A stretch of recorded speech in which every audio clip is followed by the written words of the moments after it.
When we say we are women, we mean that we are brave, we are strong, we are capable, we are unique, we are women to women.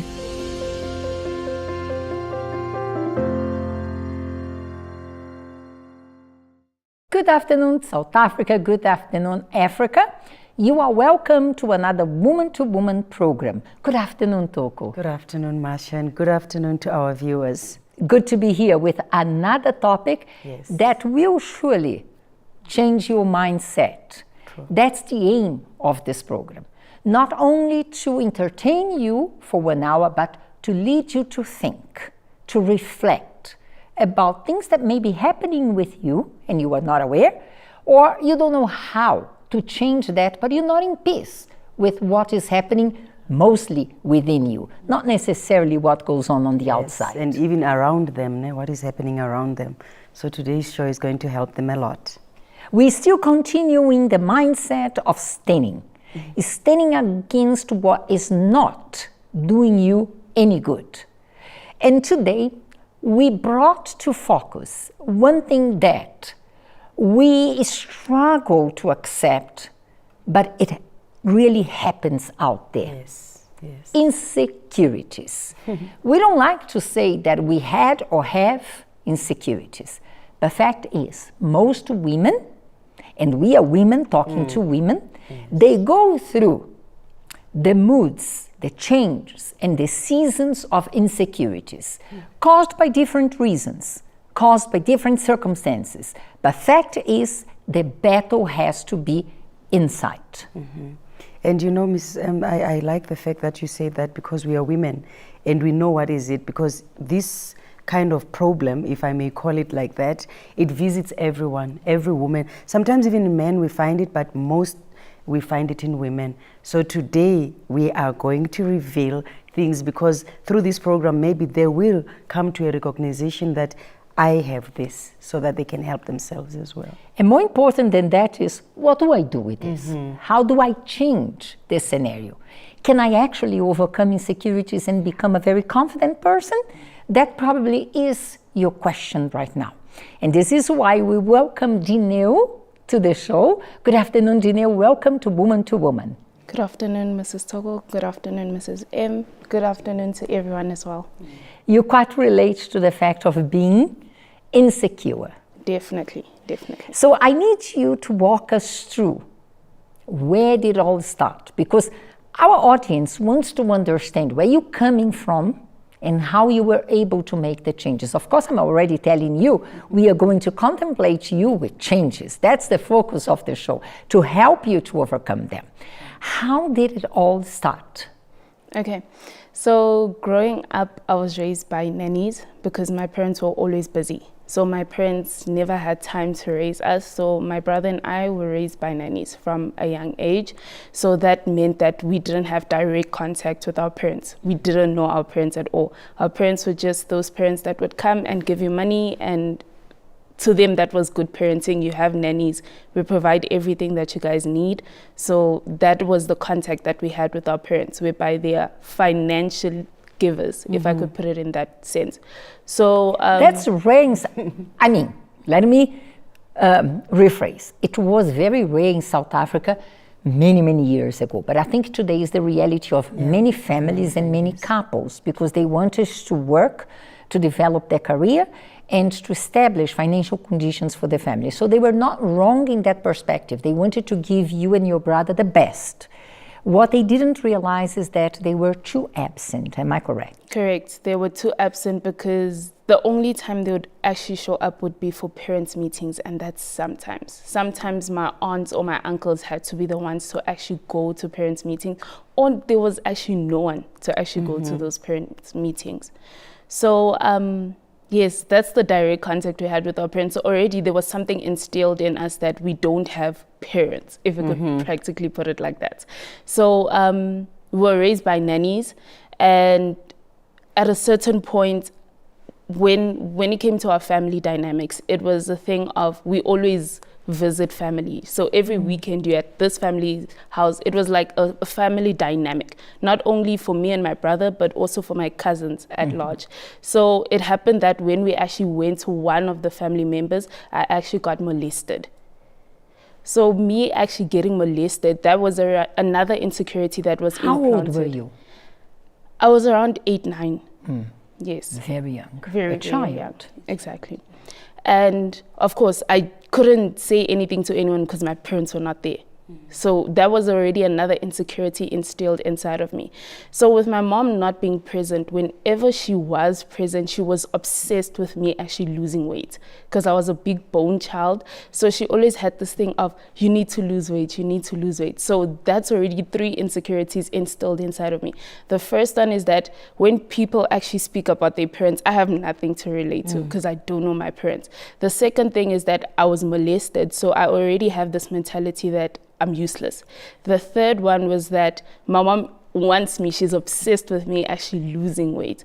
So already there were 3 insecurities instilled inside of me, of which I'm a child. I need someone to lead me, I need someone to guide me. So if I already have these things that are happening inside of me, I'm confused. I don't know how to differentiate from right and wrong. What were the thoughts that were in your mind when you would compare yourself to other kids? Just one question that I think our audience might have.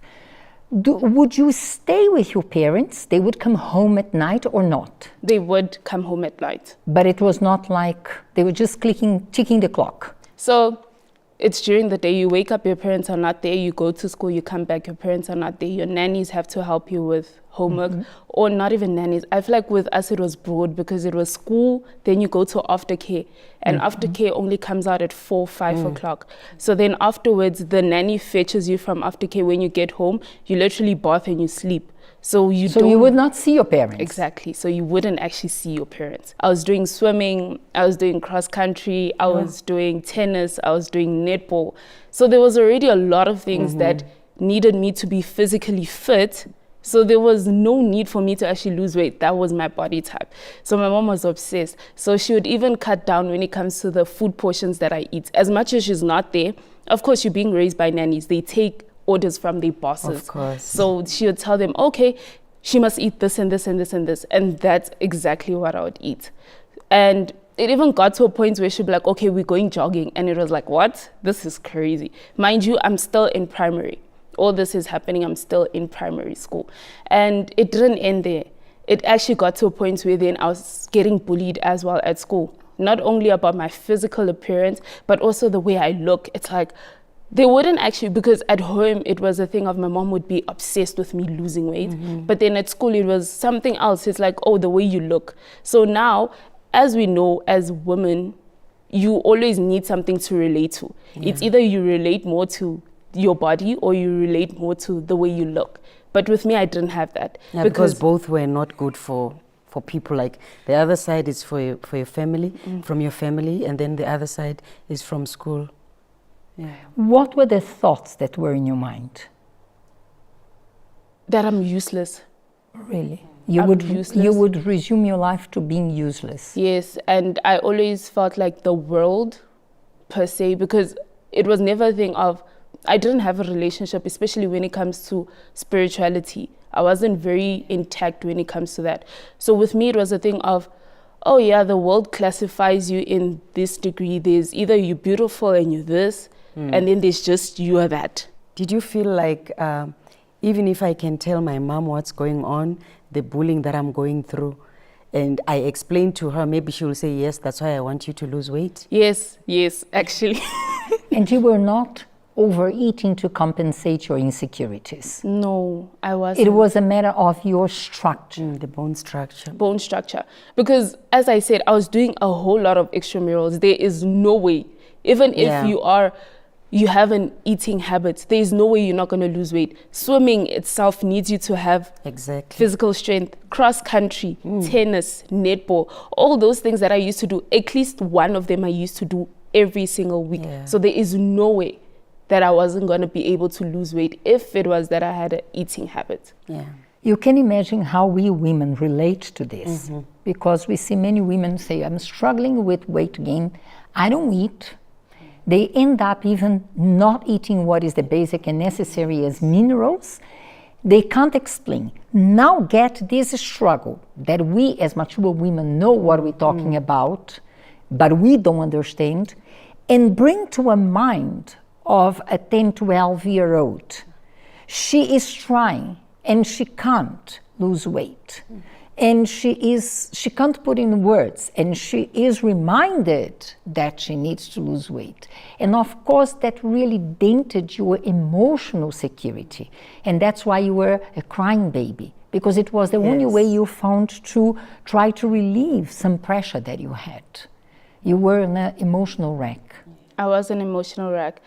But before me being an emotional wreck, there was a point where I was angry. Like I was really angry. Change of moods. Yes. So instead of me being a crybaby, I'll be angry at my baby brother. You will pay for our parents' sins, literally. Really? Yeah. So whatever they were taking on you, you would then make him to suffer. Yes. Like I remember a specific incident whereby he wanted to go with me to the store. And I was so angry. I was like, you don't understand. Because with me, it was a thing of they treating me like this, but I don't think they're treating you in the same way. But it didn't last that long because I was not an angry person in general. It was not your nature. It was not my nature. My nature was to cry. That was my nature. From all the episodes that you had been through during these first years of your life, what would be the one that you would say it was the worst for me? So where we were living, it was a double story. So it was raining one day outside. And I don't know, until today, I don't know if what I did was intentional or it was genuinely a mistake. And you know, when it's raining, you need to be extra careful when you're walking down the stairs. I literally just threw myself on those stairs. It was a way to call attention. Yeah. And you hurt yourself. I ended up in hospital. I rolled down the stairs, obviously. Sure. And what was the reaction from your parents? I don't think I know because I ended up in hospital, but when I woke up, they seemed worried. It was like they were worried. But I don't know at that instant moment when they actually found me on the floor, what was the reaction. You don't remember? I don't know. When you saw them worried, what was the feeling that came inside? With me, it was like, they care. But I was just so angry at my mom and I thought she was faking it, honestly. So I would give my dad grace and be like, he actually cares. And then with my mom, it's like, no, she doesn't. She doesn't care.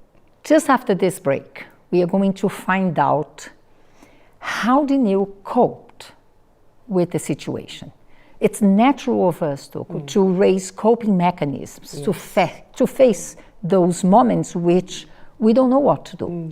All of us have coping mechanisms, most of them not right, most of them not really solving the problem, but that's what we do for survival, for emotional survival. True. So probably she had those mechanisms, which we will find out, and we all of us, we had it. Exactly, and it differs. Some people, they shut everyone out. Some people, they do things, sometimes self-harm themselves just to call for attention. So we will find out how did she cope with that situation.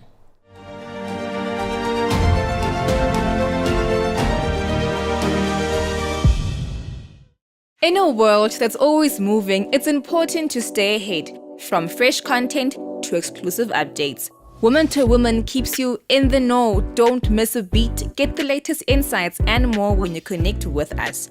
Join Woman to Woman today. Stay informed and stay inspired.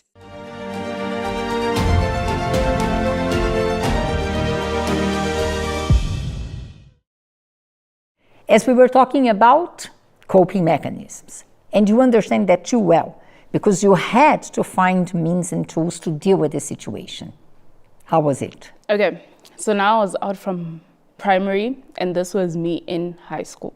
So I told myself from the get-go, this is going to be my it girl era. So I like that. It girl era. All right. Yes. I'm like, this is going to be my it girl era. I'm not going to allow what happened to me in primary to happen to me in high school. So when I got there, it was like, I was already the talk of the show. I didn't do anything Didn't make any efforts. But why? Because now people had a different approach. They were like, do you guys know that pretty girl Dineo? And it was like, okay, this is shocking me. And I was like, I already wanted to announce myself as that, but I didn't have to do so much. I was already part of that it girl caliber. Let me understand this, because my understanding here is you become part of the clique, but not because necessarily of good qualities you have. You are the best student, you are the best daughter, you're very kind, you this and that. It's because you have a behavior that differentiates you from the others. And girls and boys want so much to be part of the clique, it doesn't matter to the extent they will have to go to. Exactly. Something had to give. You had to give something. It's either you're going to start smoking, it's either you're going to go to that party, it's either you're going to bunk school, it's either you're going to do anything. Now at that moment, because you planned now your goals, like I'm going to be the it girl and all that, you planned that I'm going to be like this, I'm going to look like this, change my looks. Did you feel like now I'm not going to eat? I'm going to lose weight, so I'm not going to eat at all, or I'm going to eat small portions. Did you plan that as well? Okay, so let me explain. So the it girl era, I remember a specific day because, of course, with the clique, in the morning, there's something you need to do before you actually enter the school premises. So with us, they then introduced me to the smoking spot. So we'd actually go to the smoking spot. I remember one of the girls in that clique that was my friend told me, I don't want you to smoke because you don't know why I'm smoking. In my head, I was like, I think I read somewhere that if you actually smoke, you'll actually lose weight. So that was a goal for me. So I was like, okay, I'm going to do that. So every single day in the morning, we used to smoke every day. But of course, you're not only going to lose weight by smoking, because there's people that smoke and eat and still don't lose weight. Yes. So with me, that was my time to be like, okay, I'm going to starve myself. So I'd go not days per se, but I wouldn't eat. So it's smoking and not eat. It wasn't. But you didn't know how you made it. No. She was not interested in asking you what's going on that you're losing weight. No. Remember, I was the crybaby in primary. So in her mind, it's like, she's innocent. There's nothing she can possibly do. She's literally innocent. So she was very happy when you lost weight. Very. And to me, it was like a goal. Now, how was your relationship with your mom? That at least she shows that she's happy. Did she brag about you that my daughter now is my princess? She's small. Yes, that's when the bragging came. Oh yes, this is my daughter, look at her. Because everyone in the family knew me as that big bone child. Okay. So now it was a thing of, oh, do you know you lost weight, you're so nice. So at family gatherings, I would actually be the talk. Now, what else was in your mind? You said the word useless would define you during your childhood. At this stage, being the it girl and compliments from your mom, how would you feel inside? I was sad because I knew being an it girl wasn't in my nature. That wasn't me. So I was very sad and confused because I was like, what is this that I'm doing? Like, it got to a point where I felt I was depressed, like seriously depressed, to a point where I wanted to self-harm, but the only thing that literally stopped me from it was the fact that I was scared of needles. But I wanted something to numb the pain. I don't even know how to describe that pain of being so depressed. It's so painful. Like, you don't know where this pain is coming from, but it's just so painful. You don't even know what to do. So it was very difficult being depressed. Like, it was so painful. So as a matter of fact, your situation, your circumstances changed it, but inside, you didn't change. Never. It got worse. It got worse. From insecure, you became depressed. How would you cope with that depression? Because I guess close to your friends, you could not show a sad face. You would have to portray that you were happy, that you were a great achiever, or would you have anyone that you would be able to be yourself and talk about your pain? Okay, so since I was an it girl, that means that I was exposed to a lot of people and a lot of people wanted to know me, per se. So that actually made me text 1 million people, specifically guys. So if I would feel like, it's now getting too much, I need to relieve this, I'll text that guy that once likes me and it's like, he's just boring, let me just go to the next one. What one. would you text about, if you can say? So it was me actually flirting with that person, making them believe that I want them, when I know very well that I don't want you. I just want you to entertain me so I can hop to the next. Because it was a situationship. We have what we call situationship. Not a relationship, It's not but a a relationship, it's a situationship. So it's practically, it's me and you. We are talking. You want me, but I don't want you. But I'm going to convince you that I They're want just you. playing the game. And that you would do as a coping mechanism in the moment that you're feeling so down and you want to hurt yourself. So let me entertain myself with a guy Yes. and get distracted with the conversation and with the flow. But then it was boring, you would jump to another one. It wasn't even boring because with me, I used to do all these horrible things. But to me, the biggest sin was sexual intercourse. So whenever it will get to that situation where it seems like you want that, I would literally refrain and be like, okay, I'm hopping to the next. How many years did you live into this new structure? 3.5 years. 3.5 years. Did anything change at home in relationship with your parents?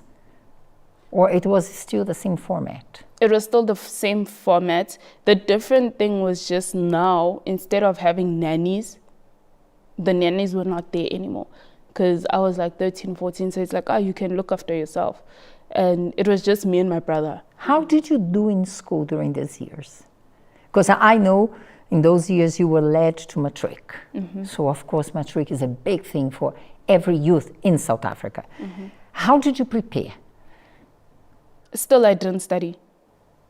You didn't study for matric? No, not matric, but leading to matric. Okay. Because remember, when you take your physics, your maths, you need to be a good performer in grade 9 and 8 already for you to take those subjects. So with me, I didn't study.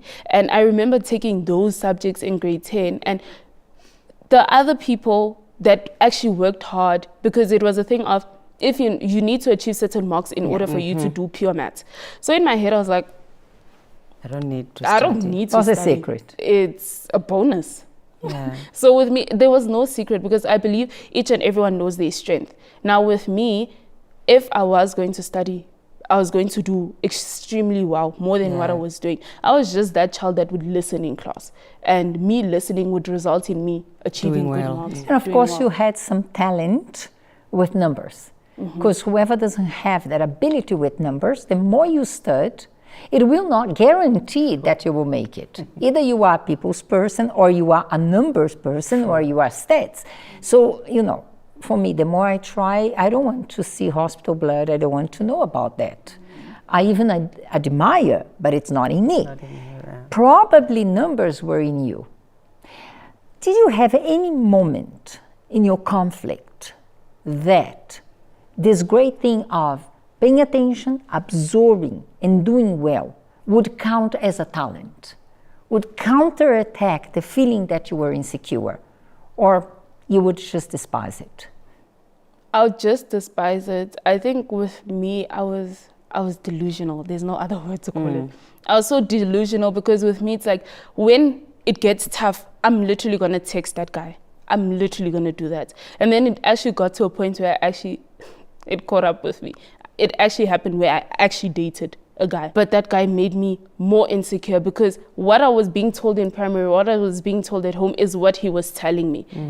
But with me, It was a toxic relationship. It was very toxic. But with me, it's like, I'm staying at least because we were not in the same school. He was in a different school and he was an Older. it guy. Not older. Not older. No. So he was an it guy. He was an it guy at his school. I'm an it girl at my school. So it's like you could leave the it girls in your school and come to my school and look for an it girl, which is me. I felt like it was doing me a favor because, as I said, I constantly needed someone to tell me, oh, you're beautiful. Oh, you're doing well. So him already telling me that in the first stage, I was like, this is a jackpot. But then he changed his behavior. He did. He started speaking what you heard him during primary. Yes, he would say, oh, so you think you're the only beautiful girl? Oh, so you think you're the only one with a nice body? Oh, so you think... So everything out here at home was what he was telling me. Don't you think maybe you should lose weight? I've already lost weight, dude. What do you mean? But don't you think you should lose weight? And it was conflicting because it was like, I thought he was doing me a favor. We're talking about the situation with youngsters. Yes. And of course, he didn't develop into a violent relationship or anything else. But I know many women out there, because of insecurities, they have been trapped in a toxic relationship. Very true. And they don't have the strength to leave that relationship because at the end of the day, he likes me, he compliments me. I don't have anyone else. Who else will look at me and see a prospect? And that relationship develops into marriage or into having a child or children, not a family. Yeah. Because honestly, what starts wrong in a toxic relationship of God to change it to a family? But the moment you are living in, you are depending on a toxic relationship to endorse any sense of value. And what is happening is exactly what happened to Dineo. The one who started giving her some value now was the one who was hurting her further.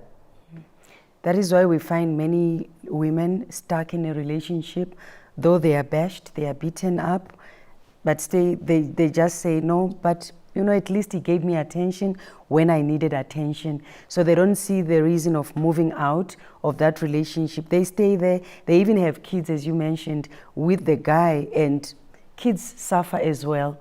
So that's why we have a lot of children in this world that are suffering inside. You know, we get even in the church, yes, we get a lot of children that are suffering because of what they saw at home. Because the woman said, no, at least he showed me love when I needed it. Even if he's beating me now, but at least he showed me love. So they remain. And children who will grow up full of insecurities like she did, for different reasons. Because they contemplate violence, rejection, they contemplate one speaking bad about the other, they compare themselves and say, but my friends have father and mother, why I don't? My friends are proud to speak about the dynamics of the family, what they did over the weekend. I don't have a family. So at young age, these kids will grow up very insecure. And even when they grow older, they are in relationships, when what happened to their mom happens to them, they will see it as it's something normal because they grew up seeing that. This is why it leads us to explore the lies behind insecurities. Yes, there are facts that will make you to feel less. But most of those facts, they end up being perceptions. They may not be the truth. Dineo was bright from an early age. She only realized that many years later, but look through the suffering, the conflict, the pressure, the depression inside, because she was clinging to perceptions and lies that people instilled in her. Yes.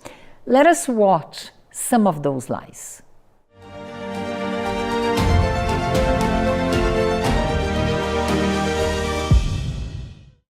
Insecurities can feel incredibly real, but they are often based on false or distorted beliefs. They arise from comparison, but comparison is misleading. Everyone has unique strengths and struggles. Insecurities exaggerate flaws, while others may admire the very qualities you criticize. They focus on the negatives, ignoring your strengths, talents, and accomplishments. Your worth isn't defined by appearance, abilities, or others' opinion. It's intrinsic. Insecurities are shaped by past experiences and self-talk, but they are changeable. With self-comparison and growth, what feels like a flaw today can become something you embrace. In the end, insecurities are rooted in fear and self-doubt, not truth. Challenge and dismantle them by recognizing they are distorted beliefs, not facts.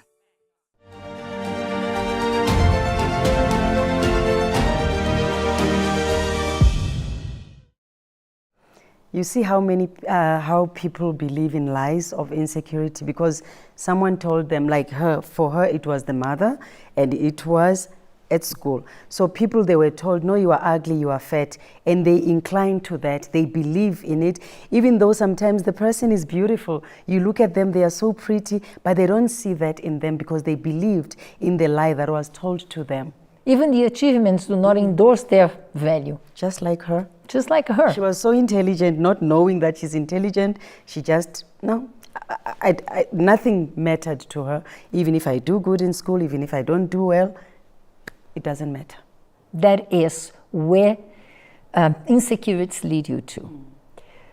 I know there was a turning point, of course, but before the turning point, things always get worse. Yeah. What was your worst?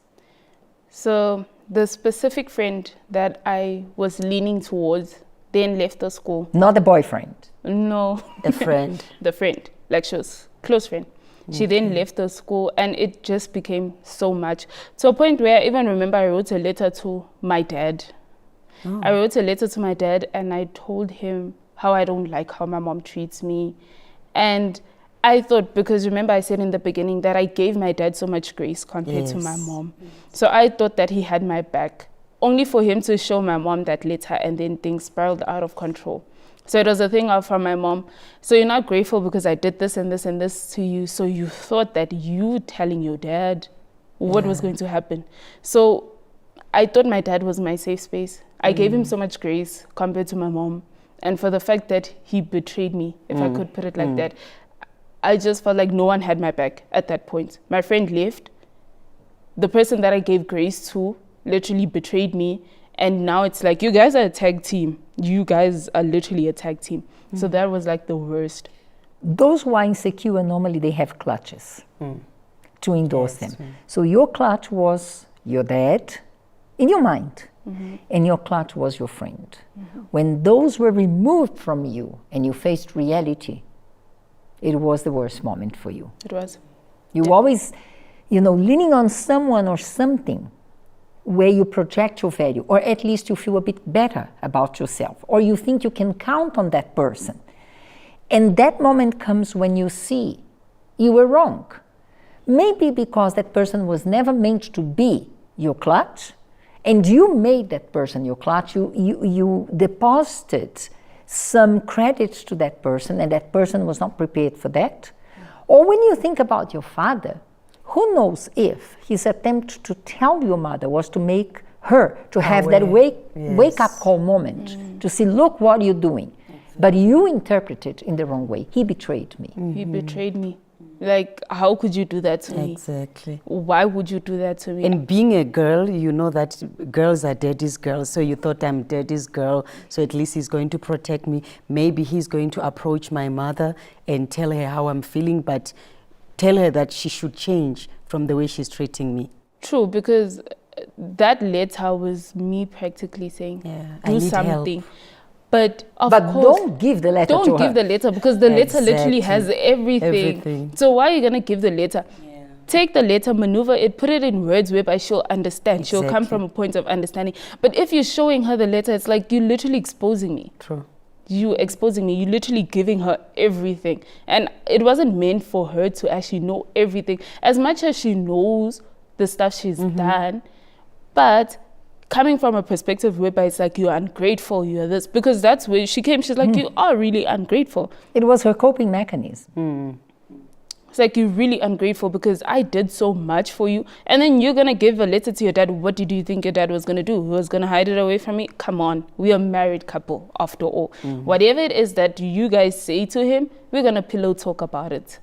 Sure. So I felt like, yeah, you betrayed me. It hurt. It was so painful. But did you show him that you were angry, you were upset with what he did? Yes. I told him, I'm like, why would you do that? Because I remember, because I didn't approach him when he was on his own. His brother had come to the house and he showed his brother the letter as well. His brother took it as like, no, you need to speak to her. I'm like, you see, exactly. He didn't speak to her. He showed her the letter. So I was like, how could you do that? Me showing, it was like a trust. I trusted you. I gave you grace as much as both you and mom were not in my life like that. But I gave you more grace because you at least didn't want me to lose weight. You didn't say this and this and this about me. So I gave you grace.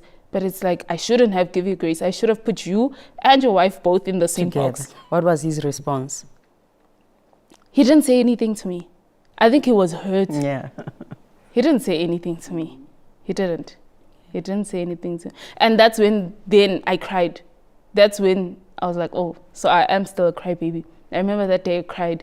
I was like, how could you do it? He didn't say anything because it's like, oh man, my princess is crying and it's because of me. So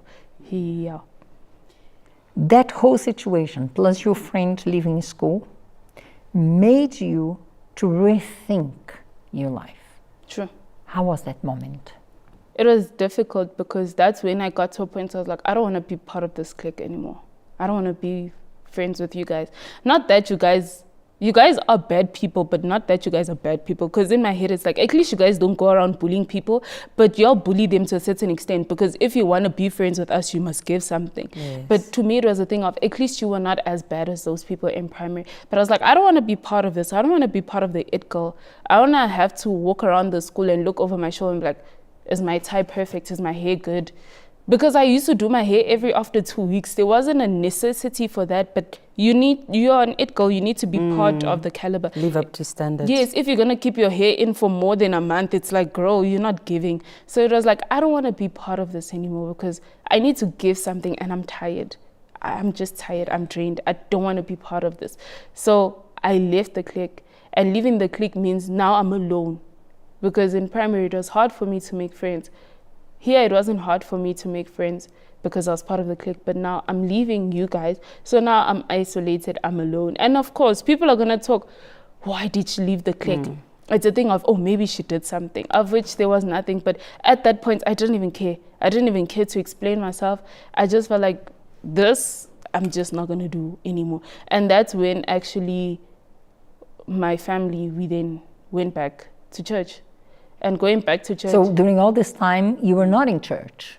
We You had didn't left. have a support system in church. No, So you all had left. obviously, because I was a child. So if my parents are leaving, it's like, Of oh, course. Yeah. Of course. Yeah, Then they went back. yes. And when they went back, the pastor literally just spoke about peace. I'm like, I want that. And I would literally give anything. If I was going to give to be an it girl, I would give anything to have that peace. But then I still had insecurities. And at the back of my head, it's like God has favorites. So the peace, yes, God has favorites. So that peace maybe is going to give To certain everyone- people. certain people, not You you. see how insecurities destroy your mindset, even against God. Having His word in front of you, you can't dilute the word and bring to you because your insecurity will play louder and say, God has favorites. So I had that mindset that God has favorites. He's going to give other people this peace. I'll be the last one in line. I've always been the last one in line, and it's okay. It's okay to be the last one in line. God, as long as you will give it to me, even if I'm in the last place, I'll wait. I'll wait. It's okay. Is the concept of not deserving. Any insecure person will always think he or she does not deserve, even from God. And it was so difficult because I was so delusional. I was literally, like, you couldn't convince me of anything. Dineo, okay, for example, Dineo, I'm gonna take you, I'm gonna give you this. Okay, it's fine, but did you give so and so? That's the mindset. It has I to had. start with It has someone to start first. with someone before it actually comes to me. So that's how it got with God. And it was very difficult because you have to trust. Yes. You have to trust. And I didn't have that. It's like, how do I Trust do this? who? Who? How am I going to trust him? How do I do that? It's so difficult. And I remember one day when I decided to be like, God, I don't trust you. And that was very difficult to say. But Like, you were sincere. I was like, I don't trust you. I think you're going to give other people this peace, but you're not going to give it to me. I don't trust you. And after that prayer, I thought in my head, okay, at least shame, how can I say it? You know that thing whereby it's a daughter and a father or a child per se, and you bribing your dad, you want something from him. So it's like, let me give you this and you will give it to me. So in my head, it was like I was bribing God. I'm like, oh, let me just be sincere. He'll give me his peace. But it wasn't that, because I remember for a very long time, I was like, okay, because the concept of not deserving then came into play, because it's like, how, girl, it's 7 months now, it's 8 months, you still don't have this peace. Can you see? I was right. So it's like me having an inner conflict with me. You are right to say that you don't deserve. You see, other people, it doesn't take that long. 1 week, 2 days, a day. That same day they get it. You, it's 8 days, it's 8 months, it's 7 months. You are still in the same place. You're not deserving at all. And it had to come to a realization whereby I spoke to a pastor's wife, and she spoke about her relationship with her mom, and that triggered me. It triggered me. I was like, oh, like what's happening? Because I remember I was explaining to her, I was like, my mom couldn't even teach me the basic things of a girl, of how to change a pad, how to use a tampon, which one is right for you, which one is right for you. And then she said to me, well, I also didn't have that with my mom, but I learned. And people think that we don't have how to help because we never had problems. True. Take note of that. When we speak to you, we have been there. And I was like, in my head, I was like, how could you? It's like, how could you? She didn't teach me anything. I had to learn everything on my end. And you saying your mom didn't teach you this and this and this, but you okay with her?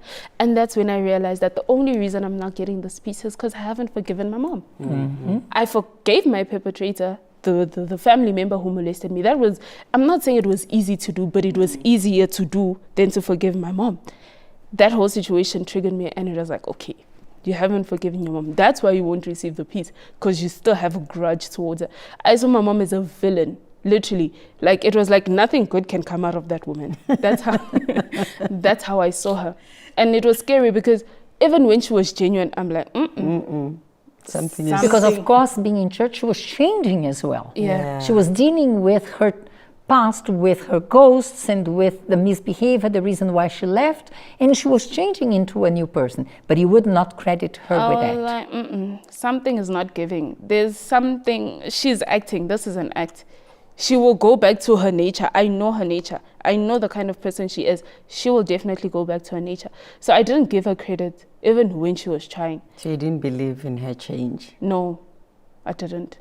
And it was, I had to have a very difficult conversation with her. And now it was no longer letter. It was face to face. And it was painful. Yeah. I feel like that's the most painful thing I had to do. It was very painful.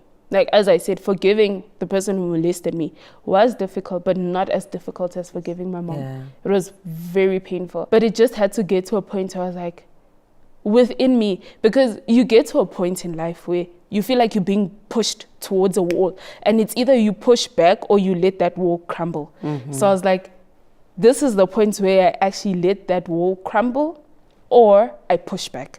So it was that point where I had to push back. I'm like, okay, I'm actually going to forgive you. It was very hard. Like, It's it was a very hard. sound decision, not a feeling. It's a decision, because with the feeling, as I said, when I had that conversation with her, it was a thing of, yeah, I forgive you, but I didn't. Inside my heart, I knew very well that I don't forgive you. So it was me making a decision, and like, I actually do forgive. And I didn't go to her and say, I forgive you. Because the first time when we had a conversation, I went to her and was like, I forgive you. But did I forgive her? No. That time it was just a decision for me to say, I forgive you. And truthfully forgive her. What happened next? The peace I was longing for, I got that peace. And I was like, oh, okay. And of course, within that process of me forgiving, I was also learning, of course, with the teachings of church, learning how to be more comfortable within my skin, within myself, learning how to see myself beyond whatever it is that I was told. So it was learning and learning everything that I was taught and literally starting again. So how were you able to change from someone so insecure to become confident? Trust. I just had to trust in God. There was nothing else. All the lies that would play in your mind. You are not worth it. You are useless. You are ugly. You are big. You had to confront them. Yes. And as I said, it needed me to trust in God, because now in my head, I didn't have anyone I could trust. So it was me opening up, because I was a very close person. No one knew what was going on in my head. So it was me saying, okay, I'm going to trust him. And it's going to start with the simplest things, having a conversation with God, whereby, because being a closed off person, it's very hard for you to just come and jump and start speaking about everything. It becomes very difficult, because now you restrict yourself from what you're going to say because you're afraid of saying certain things. Clutches were taken away. As much as, yes, I did forgive my mom and we're rebuilding our relationship, but I was like, I need to gravitate more to God, not to my mom. So it started with the simplest things. I was like, okay, God, I don't know what I'm doing. but I'm going to trust you. And that started with starting to open up about the smallest things. So that built a relationship with me and God, whereby when I pray, it wouldn't be a prayer. Okay, so today I woke up. That's how I actually opened up. Today I woke up, I did this and this and this. I'd literally explain my whole day. And that then made me to trust more, because it's like, oh, I don't really need to restrict myself when it comes to this. So that's how my relationship with God grew. Normally I ask, who is the nail today? But my question is, how do you see yourself today? Very confident person. It's funny because sometimes when I tell people, I was very shy. I couldn't speak in front of people. And they look at me, they're like, no, you lying. So it's just the confidence in myself, and also not taking what people say to my head, and not being influenced what people see me as, or portray myself or classify myself into that level. I don't classify myself into that level. I tell myself every day that I am a work in progress. There's certain things that I'm still learning even today. Yeah. Of course. We are still learning, isn't Exactly. that, Toko? Do you feel yourself confident in the point you don't need to be the it girl, but also you don't need to be that shy person? You are comfortable in your skin, the way you portray yourself, what you do in your life? Yes, definitely, because now I don't need to be an it girl. I don't need to be a shy girl. Now I know who I am. I know that I have potential. I know that I'm beautiful. I know that I don't need self-validation from anyone. So it's me being comfortable to say, this is who I am. I'm not that crybaby. I'm not an it girl. This is who I am. Take it for what it is, but hey, this is who I am. What would happen if someone throws a criticism at you?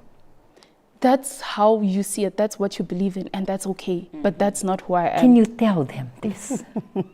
Because we promised you that we would not explore only the topic, but we would give you tools.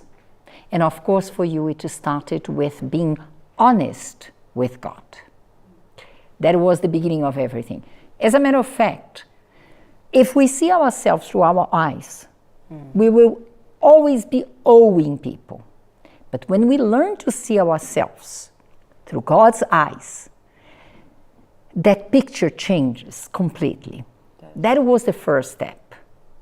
How to deal with criticism, how to deal with the comments that are not profitable, that are meant to put you down. My go-to criticism, if I could put it like that, is everyone is opinionated and everyone deserves to say whatever it is that they want to say. That's on them. But whenever someone would come to me with a criticism, it's like, it's okay. That's what you say. That's what you believe in. But that's not who I am. I know who I am. And whatever your opinions are of who I am, that's your perspective, and that's okay. It's true. If that is not enough to change your mind and to start working against your insecurities, I would like to bring to you how God sees your situation. Our reflection today is in the book of Romans 8, verse 31. What then shall we say to these things? Which things? To all the insecurities, to all the doubts, to all the fears, the conflicts that you have inside. What should we say about those? Should you live by those? Or is there a chance that you can get out of that situation?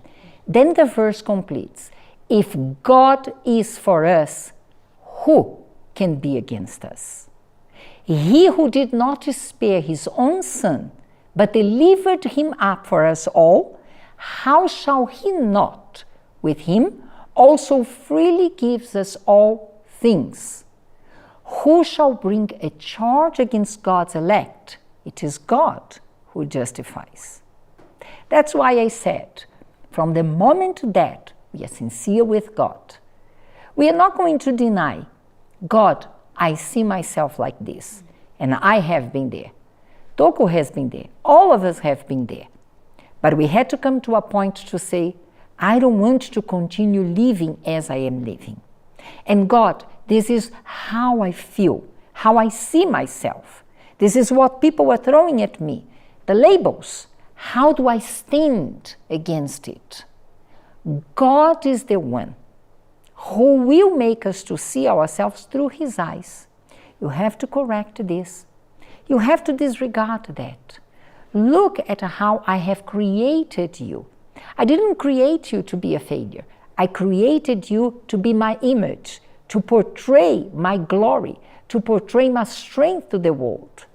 And when we have that shift in our mind, not convincing ourselves, but allowing the thoughts and the words of God to lead our mind, then we are able to stand against all lies of the devil, insecurities, for valid reasons like abuse, like rejection, for not valid reasons, how you see yourself, I'm not beautiful. But what are your criteria of beauty? That's very questionable. What is beautiful to me may not be beautiful to you. What matters is you are beautiful before God. And when God justifies you, you don't need people's validation.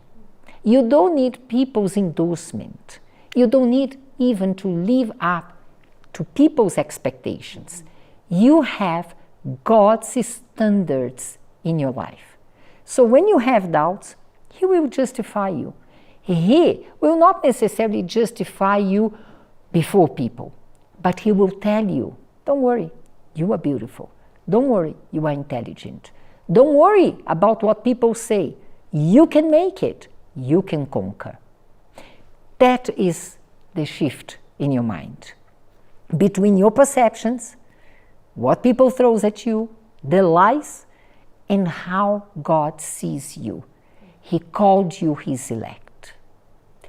Toko, how can we wrap up today's program? What I would say today is that, insecurity is a universal feeling. Unfortunately. It visits everyone, but it depends how you deal with it. So what I can say to the women first, the first thing that I picked from when she was talking, for her it started home. So I would also advise the women there who have kids, who have children, please see that you are not inflicting pain on your own child without even being aware of that. Because sometimes with small things, those negative words that you say to your daughter, they can inflict pain, then insecurities grow from there. So sometimes it's because of parents, of course, sometimes it's school, as we said here, but as women, we have to be aware of our kids and their feelings. And be there for your child, because if you are not there, when there is a change of behavior in your child, you won't notice. Because when you are always present in your daughter's life or in your child's life, you will see when there is a change of behavior, and change of behavior means that there is something, there is a problem. So that's what I'm going to say to you. And you who are going through this insecurity, give God a chance. Because it's only God who can help you. Give Him a chance and build a relationship with Him, so that even if the world throws stones on you, you have a pillar to lean on. That is God. Because without God, there is nothing that you can do. The peace you've been looking for, it can only be found in God. And because of that, we are going to pray. But I'll be honest with you. We are going to pray for you, but you need to do the work. You need to come on your knees, on a quiet moment. Maybe you are at work, you are at school, you're heading to church. Find the quiet moment and have this conversation with God. You might have thought a bit funny that she would tell God about her day, but that it was how it started. Yes. And believe me, that's what God wants. As a father, He wants to be part of our life. He doesn't want us to come with prompt words and say, I glorify you for what? Bombastic words. Yes, I glorify you for what? But inside He sees I'm destroyed and I have reserves against Him. He wants your transparency. So I'll pray for you. But God actually, right now, He wants to hear your voice. He wants you to have a moment with Him. Because that we can't question. He is willing to make you his elect. He is willing to make you to see yourself. He wants you to stand against those insecurities. Shall we pray? Our Lord and our Father, your work is beautiful, and sometimes when we least expect, you come and you give us exactly what we need. I say that, my Father, because maybe some of the women who sat down today to participate of this program, they did not know what was about to happen. And during the process of the program, they saw themselves in some examples or words or thoughts that they have about themselves. And they didn't know how to fight against those feelings, how to fight against those circumstances. They see themselves as useless. But my Lord, your plan is much greater. What should we say about these things? These insecurities, the pain that is inside of them, depression, the sense that they are not worthy, that they have to be trapped in this relationship because they will never have the chance to be happy. They have to project in their kids their expectations because they don't see they can conquer, so better their kids conquer for them. And they don't realize they are putting a burden upon their kids, and they bring in dissatisfaction to themselves. Father, there are so many things these women may need to deal with. And I pray that you give them the courage. And of course, you are attentive to their prayer. When they call upon your name and they are sincere, you will make them to see themselves as you see us. You are Father, and you gave your Son Jesus so that we would be part of your family, not a relationship of master and servant, distant, cold, but as a family. We are co-heirs of Jesus of your throne. And this woman right now who is in tears, she doesn't even feel that she deserves to be part of your family. Lord, the more we can say, it will not be closer to when you speak to them, when you touch them in a way, in that moment, that they will never forget. So right now, my Lord, I don't conclude this prayer, but I make a pause and I invite them to continue talking to you, pouring their soul, their grief, their pain, so that you can work with their suffering and transform it into peace. Lord, I give all of them in your hands. I give thanks for those who have overcome their insecurities and they stand as a reference, as a testimony to your power. But right now, I leave with you those who will continue this prayer in this moment because they need to vent out all they have been through and they never found the way forward. Today you gave them. So I say in Jesus' name, amen, for the sake of the program. But I pray that they continue talking to you and today be a landmark in their life, a new beginning. In Jesus' name, with all our assurance, amen. Amen. Dineo, thank you very much for being bold and speaking. And I know you spoke about your mother because today you have a great relationship with her. Definitely. Otherwise it would be even hurting Yeah. to speak. Yeah. And she knows that through your testimony, many help others will be others. helped. True. Yes. Thank you very much. Thank you so much for having me. Thank you. As for you people, women and men alike, we embark in the month of March. And you know, March is also known worldwide as a month that is more relatable to women. The 8th of March is International Women's Day. Not everywhere in the world is so blessed as South Africa to have a Women's Day holiday. That's why worldwide we celebrate the 8th of March. So we are going to have a very special lineup for women. But of course, we're not excluding men who join us. So until next week, the month of March, launching with all power, and we hope to have you here. God bless you all. Bye-bye. Bye.